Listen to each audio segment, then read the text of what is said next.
Liina, ära unusta siis pärast Hendrikule vastu minna, eks? Nüüd ruttu. Lähme.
Elektripaigaldiste amortiseerumine on vanades majades tulekahjude sagedane põhjus.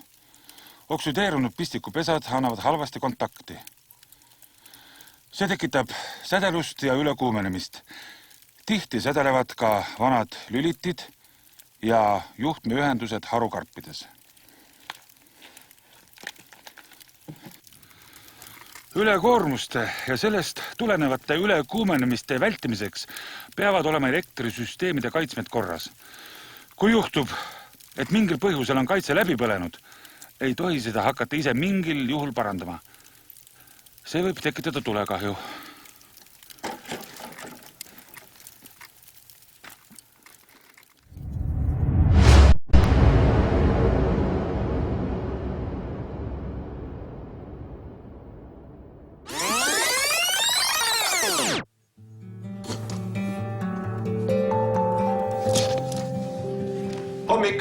Hommikust. Tead, ma mõtlen, et ei tohiks neid vanu juhtmeid koormata. Senikaua, kuni keegi neid kontrollinud pole. Läheb veel põlema. Ma uurin täna uute juhtmete kohta.